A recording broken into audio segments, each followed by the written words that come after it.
Welcome to today's video on overcoming the fear of rejection. I am Susil Khatka, your helpful guide. If you've ever struggled with anxiety or fear in social situations, you're not alone.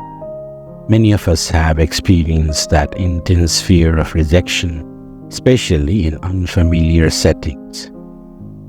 But fear not, because today we are going to explore how to navigate these situations and find a way to overcome this common fear. Since my early days, I've grappled with an unrelenting fear of rejection. This irrational dread has weaved its way into my life, often leading to absurdly amusing scenarios. Imagine this. The idea of going to a party where I don't know anyone used to terrify me. It didn't matter if it was a fancy networking event or a casual birthday bash. That fear was always lurking. But despite my anxiety, I pushed myself to go, maybe because of a sense of duty or hope that it would get easier. So here's the thing. When I got to these parties, I'd head straight for the bar. Seeing everyone chatting with familiar faces made me hesitant to join in. I'd think no one wants to talk to me. I'd end up standing there holding my drink, not knowing what to do. Sometimes I'd consider joining a group of strangers, but it felt too risky. I'd become super aware of being alone, imagining people seeing me as that awkward loner at the bar. Time dragged on and I just wanted to disappear. Sadly, most of these situations didn't end well. I've tried various ways to tackle this fear. Once, during a therapy session, I attempted something called shame attacking. I walked into a cafe and loudly confessed my loneliness. It was terrifying. But once that fear passed, I felt relief, even though it didn't entirely erase my fear of rejection. I also spoke with therapists who helped me understand my deep-rooted belief that I wasn't okay as I am. I feared rejection if I showed my true self. Although therapy helped, party anxiety still lingered. As a teenager, I turned to Zen practice to cope with my insecurities. One saying by Zen master Ihai Dogen stood out. To know the self is to forget the self.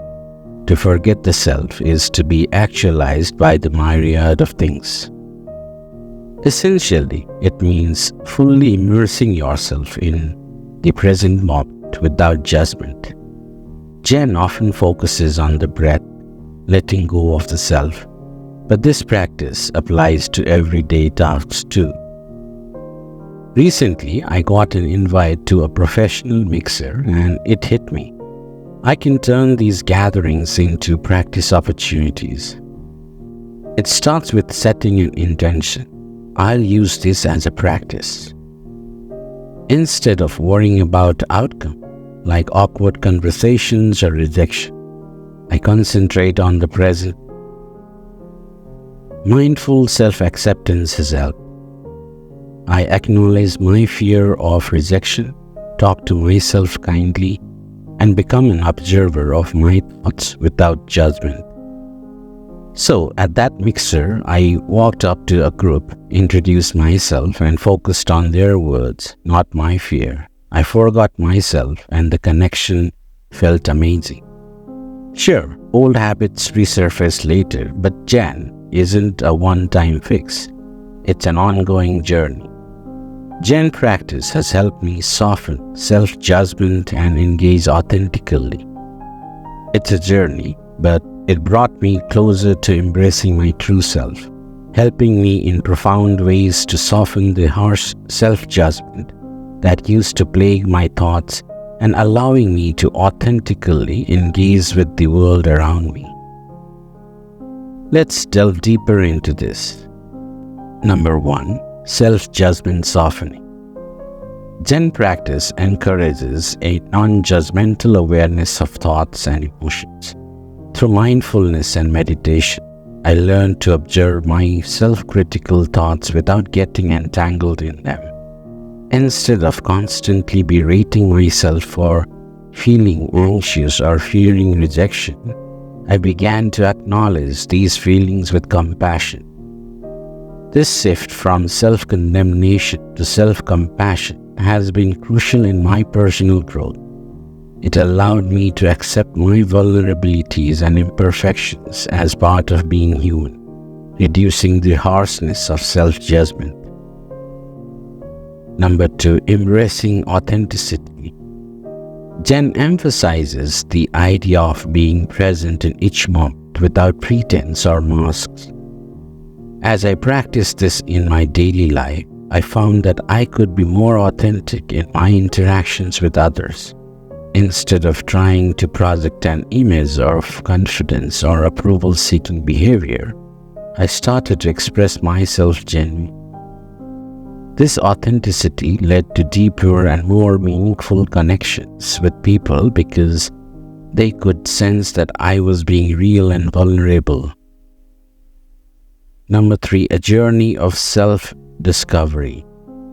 Zen is not a quick fix. It is a continuous journey of self-discovery.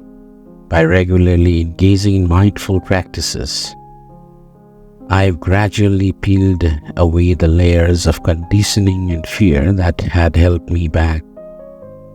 I've come to understand that embracing my true self is an ongoing process that requires patience and commitment.